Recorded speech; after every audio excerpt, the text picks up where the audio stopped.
Hello, this is David, and as I had promised in the last video, this one will be about my mom and some of the experiences I had with her in the United States. First, let me start by saying that in a 5 to 7 minute video, it would be impossible to share all that my mom, and the Good Project team, as well as his partners, went through and had experience in bringing mom here.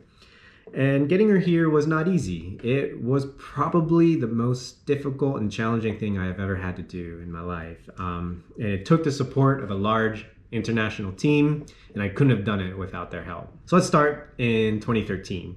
On a night like this, that's when mom had first asked me to take her back to the United States.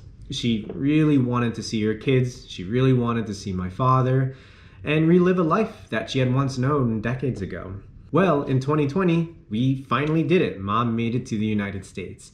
All the details surrounding the journey in the Amazon and bringing her here is the topic for another conversation for another day. It probably will need a beer for that one and maybe even a little therapy because that was not easy. But anyway, let's start here in the US. We landed in Orlando, Florida. I decided to start our trip in Florida because it was in the middle of winter and it's cold. And coming from the Amazon, I knew it was going to be a bit of a shock for her. It was here when she first met my son, Caleb. And her face just lit up instantly when she saw him. I can say that Yarima is a wonderful grandmother, both here in the US and in the Amazon.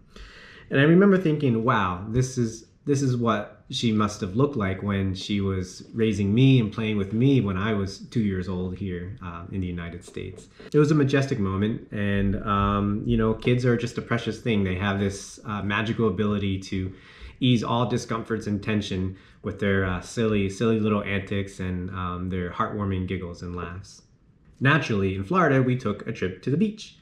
It was a little chilly, but I think mom enjoyed it. And it stirred up some memories, some happy memories of being at the beach with mom when I was a kid.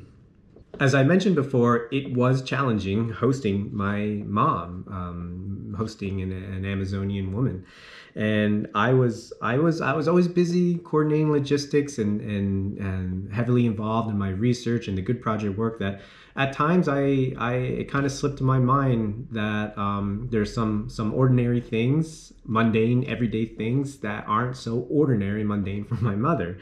And one example is crossing a street. And I remember there are times when I would rush to cross the street and I look back and mom was very hesitant and maybe a little scared and it just hit me that wow, here's an Amazonian woman that's trying to cross a street in the city and all these cars are just flying by. It must have been maybe a little scary, I don't know, but she would reach out her hand and of course I'd grab her hand. So I quickly learned that every time we crossed a busy street that I would hold my mom's hand to help her get across, and it was cute. At times, going out to eat at restaurants, mom found this to be very boring and drawn out.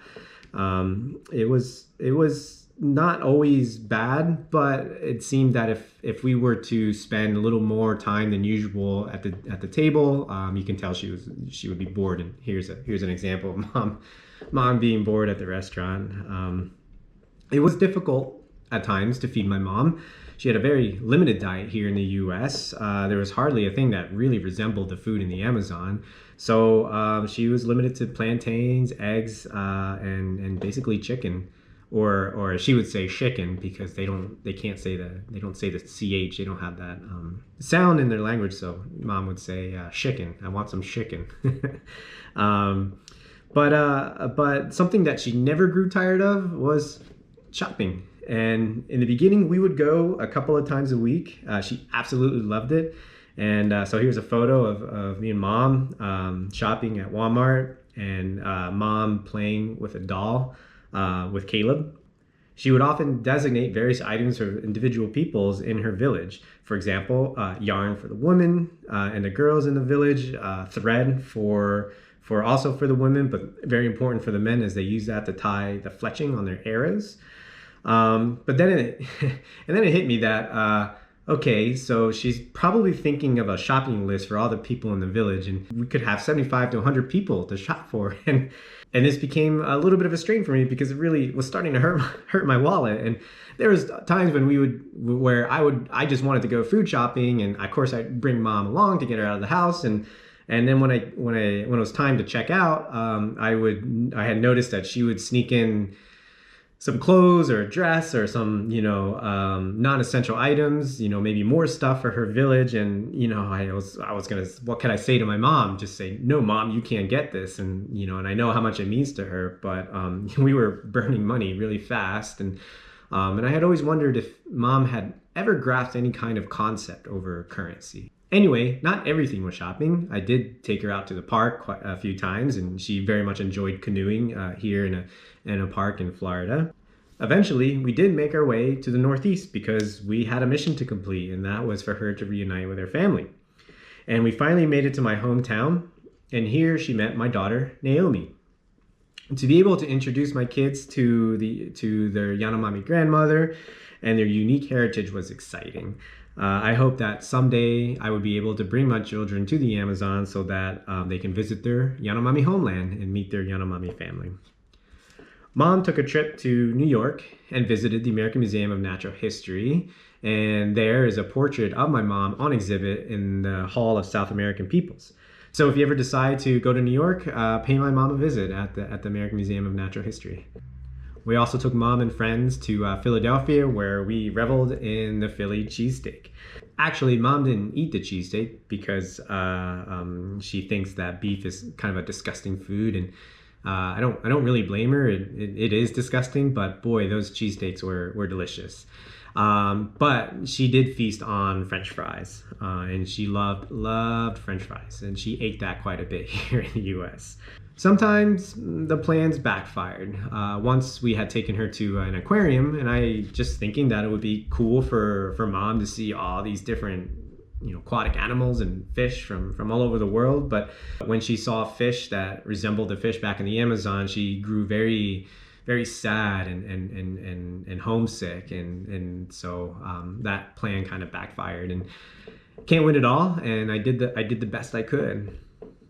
French fries, beaches, museums, and pizza are all fun and good, but the main objective of this whole journey was for her to meet her kids and my father. Well, I'm happy to say that after all these years and our long, grueling journey, she reunited with my siblings and my dad. It was a reunion that marked a very emotional chapter of our family history. Since I don't own my entire family history, they have a right and agency over how and to what degree they want to share their story. I choose to share my perspective and to open up what I learned living, working, and studying among the Yanomami people, because I do think it's important for the world to know about them and learn about their culture and learn about the Amazon rainforest. I do, however, have an exciting announcement. Our last two expeditions, the family reunion, and my mom's journey here to the United States was professionally filmed and documented. So we are in the middle of producing a feature documentary. Sorry, I can't give away all the details, but, and here's the plug, you can subscribe to this channel, like the Facebook page for The Good Project, or join the Good Project emailer list, and we will surely let you know when the documentary launches. Thank you again for watching. It's a pleasure, as always. The upcoming videos will focus a little bit more on the various aspects of the Good Project's work on education, microbiome research, the mosquito net projects, as well as answering some of the questions posted on our social media. Stay tuned, stay safe out there, and I'll see you all very soon. Take care. Bye.